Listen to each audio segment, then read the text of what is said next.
యం బ్రహ్మా వరుణేంద్ర రుద్రమరుతస్తున్వంతి దివ్యైస్తవైః వేదైః సాంగపదక్రమోపనిషదైః గాయంతి యం సామగాః ధ్యానావస్థితతద్గతేన మనసా పశ్యంతి యం యోగినో యస్యాంతం న విదుఃసురాసురగణా దేవాయ తస్మై నమః.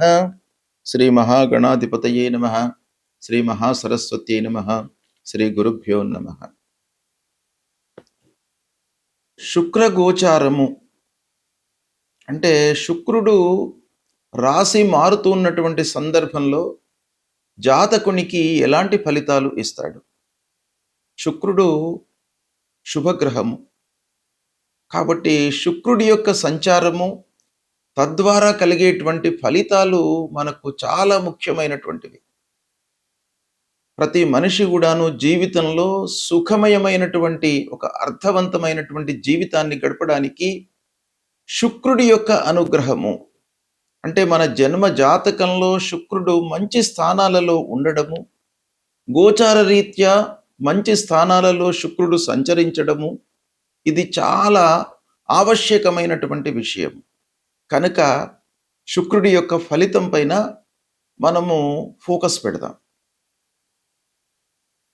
శుక్రుడు ముఖ్యంగా మనకు ఎలాంటి ఫలితాలు ఇస్తాడు జాతకంలో లేదా గోచార రీత్యా సంచరిస్తున్నప్పుడు అనే విషయాన్ని మనం చూసినట్టయితే శుక్రుడు ముఖ్యంగా మనకు సౌఖ్యాన్ని, సంతోషాన్ని, ఆనందాన్ని ఇచ్చేటువంటి గ్రహం. అదేవిధంగా సంతోషము జీవితంలో ఉండాలి అనంటే కొంతవరకు ధనం కూడాను మనకు ప్రాప్తమై ఉండాలి, అంటే సంప్రాప్తం కావాలి. దానికి కూడాను కారకుడు శుక్రుడు, వివాహ కారకుడు శుక్రుడు, దాంపత్యము అన్యోన్యముగా ఉండడానికి అన్ని విధాలుగా సహకరించేటువంటి గ్రహము శుక్రగ్రహము.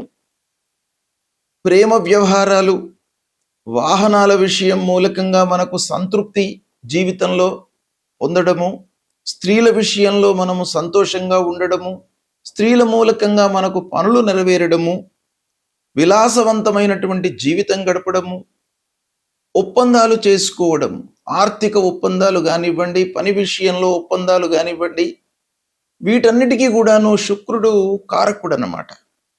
అంతేకాకుండా జీవితంలో ఆనందము, శృంగారము, అలంకారము, వ్యాపార విషయంలో లాభాలు, ఇవన్నిటికీ కూడాను కారకుడు శుక్రుడు. అలాంటి శుక్రుడి యొక్క గోచారము ఎలా ఉంది, అన్ని రాసులకు, ద్వాదశ రాసుల వారికి ఎలా ఉంది అనేటువంటి విషయం మనము తెలుసుకుందాం. మిథున రాశి వారికి శుక్ర గోచారము ఎలా ఉందో తెలుసుకుందాం. 14 మే 2026 నుండి 8 జూన్ 2026 మధ్యకాలంలో శుక్రుడు మిథున రాశిలో సంచరిస్తున్నాడు. మిథున రాశిలో సంచారము అనంటే జన్మస్థానంలో సంచారం అన్నమాట. మిథున రాశి వారికి జన్మస్థానము శుక్రుడికి చాలా మంచి స్థానం, శుభ ఫలితాలను ఇచ్చేటువంటి స్థానంలో సంచరిస్తున్నాడు. చాలా కలిసి వచ్చేటువంటి అంశం. ఇక ఈ జన్మస్థానంలో సంచరించడం మూలకంగా మనకు ఎలాంటి ఫలితాలు ఉంటాయి? శుక్రుడు చాలా ముఖ్యమైనటువంటి గ్రహము. వ్యక్తిత్వానికి ఆకర్షణ అనేటువంటిది బాగా కనబడుతుంది. అంటే మీకు సమాజంలో కానివ్వండి, స్నేహితుల వద్ద కానివ్వండి, ఆత్మీయుల వద్ద కానివ్వండి, కుటుంబంలో కానివ్వండి, మీకు ఆకర్షణ అనేటువంటిది పెరుగుతుంది. అంటే మీరు మాట్లాడేటువంటి విధానం కానివ్వండి, మీ నేచర్ కానివ్వండి, బిహేవియర్ మూలకంగా మిమ్మల్ని చాలామంది ఆకర్షించేటువంటి అవకాశాలు ఉంటాయి. ఇక ముఖ్యంగా స్వరాశిలో సంచరిస్తున్నాడు కాబట్టి శుభ ఫలితాలు ఎక్కువగా ఉండే అవకాశం. ఇకపోతే గౌరవప్రదమైనటువంటి జీవితము ఈ సమయం లోపల ఉంటుంది. ఆదరణ పెరుగుతుంది. రాజకీయ నాయకులకు ప్రజాదరణ పెరుగుతుంది. సామాన్య జీవితాన్ని గడుపుతున్నటువంటి వాళ్లకు కూడాను సమాజం లోపల ఆదరణ పెరిగేటువంటి అవకాశం బాగా కనబడుతుంది. కొత్త వారితో పరిచయాలు, దాంపత్య సౌఖ్యము అనురాగవంతంగా ఉంటుంది. ఆప్యాయతతో ఉంటారు. ఇకపోతే ఆరోగ్యపరంగా కొంత మీరు జాగ్రత్తలు తీసుకోవాలి. జన్మస్థానము గోచార రీత్యా అనుకూల స్థానమే అయినప్పటికీ ఈ 1వ స్థానంలో సంచరిస్తున్నటువంటి సమయంలో చిన్న చిన్న వ్యాధులు ప్రబలేటువంటి అవకాశాలు ఉంటాయి. కాబట్టి మీరు ఆరోగ్యాన్ని ఓవర్లుక్ చేయకుండా ఉండాలి. ఇకపోతే కళారంగంలో ఉన్నటువంటి వారికి మంచి పేరు వస్తుంది. మీడియా రంగంలో ఉన్నటువంటి వారికి, రచనా రంగంలో ఉన్నటువంటి వాళ్లకు, సాహిత్యవేత్తలకు, ఉపాధ్యాయులకు, ఇలాంటి రంగాలలో ఉన్నటువంటి వారికి కొత్త అవకాశాలు వచ్చే సమయం ఇది. వ్యాపార ఒప్పందాలు లాభిస్తాయి. ప్రయాణాలు అనుకూలిస్తాయి. విదేశీ సంబంధాలు బలపడతాయి. విద్యార్థులకు మంచి ఏకాగ్రత ఉంటుంది ఈ సమయం లోపల. కాబట్టి ఏకాగ్రత అనేటువంటిది కూడాను చాలా కావలసినటువంటి అంశం విద్యార్థులకు. మనము ఎన్ని గంటలు చదువుతున్నాము అనేటువంటిది కాకుండా ఎంత మనస్సు నిలిపి ఏకాగ్రతతో చదువుతున్నాము అనేటువంటిది ముఖ్యమైనటువంటి విషయం గనక శుక్రుడి మూలకంగా మీ లోపల ఏకాగ్రత వస్తుంది విద్యార్థులకు. కాబట్టి దాన్ని మీరు సద్వినియోగపరచుకోండి. ఇకపోతే డిజైనింగ్ రంగంలో ఉన్నటువంటి వారికి, ఫ్యాషన్ రంగంలో ఉన్నటువంటి వారికి చాలా అనుకూలమైనటువంటి సమయం. కుటుంబంలో మీ మాటకు విలువ పెరుగుతుంది.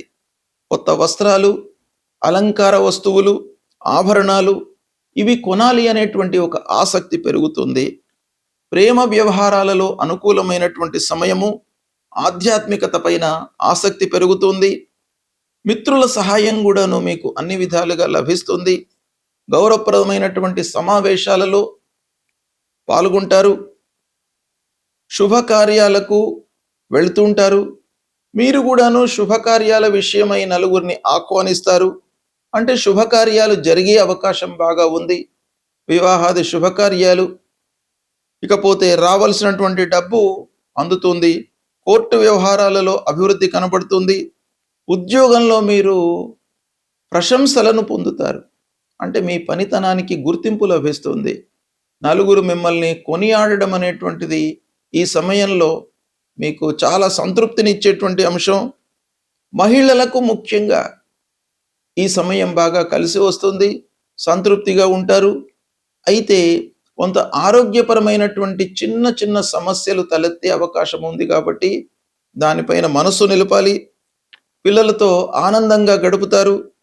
కొత్త అవకాశాలు వస్తాయి. మొత్తం మీద గౌరవప్రదమైనటువంటి జీవితము ఈ మిథున రాశి వారికి ఈ శుక్రుడు సంచరిస్తున్నటువంటి సమయంలో కలుగుతుంది. దీన్ని సద్వినియోగపరచుకోండి.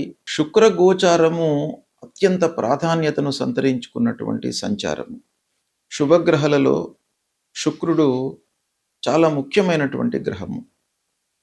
అయితే ఇలాంటి శుక్రుడు ప్రతికూలంగా ఉన్నప్పుడు, అంటే సాధారణంగా శుక్రుడికి గోచార స్థానాలు ఎక్కువగా చెప్పబడి ఉన్నాయి.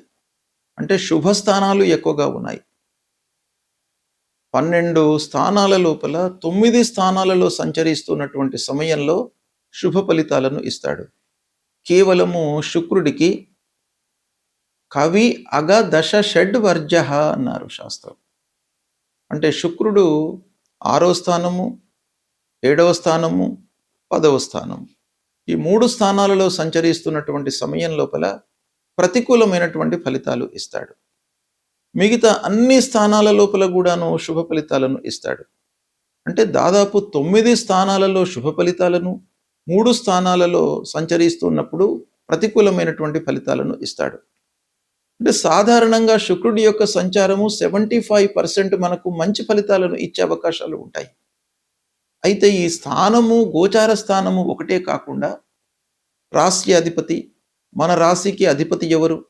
ఈ శుక్రుడు మన రాశికి ఎలాంటి సంబంధం ఉంది? శుక్రుడు ఏ రాశిలో సంచరిస్తున్నాడు? ఈ సంచరిస్తున్నటువంటి సమయంలో ఏదైనా పాపగ్రహ వేద ఉందా? విపరీత వేద ఏదైనా ఉందా? వీటన్నిటిని కూడాను పరిగణనలోకి తీసుకోవాలి. ఓవరాల్గా మనకు ప్రతికూలంగా ఉన్నప్పుడు మనం ఏం చేయాలి? సాధారణంగా 6, 7, 10 ఈ స్థానాల్లో సంచరిస్తున్నప్పుడు మనకు దుష్ప్రభావాన్ని ఇచ్చేటువంటి అవకాశాలు ఉన్నాయి. తద్వారా ఎలాంటి ఫలితాలు వస్తాయి దుస్థానాలలో సంచరిస్తున్నప్పుడు అనంటే, ఖర్చులు పెరుగుతాయి, మానసికంగా ఒత్తిడి పెరుగుతుంది, దాంపత్య విషయాలలో కొన్ని ఇబ్బందులు. శుక్రుడు దాంపత్యానికి కారకుడు కాబట్టి మనకు గోచార రీత్యా ప్రతికూలంగా సంచరిస్తున్నప్పుడు భార్యాభర్తలు కొంచెం సహనంతో ఉండాలి. అంటే వాళ్ళ విషయం లోపల కొంత జాగ్రత్త అవసరము.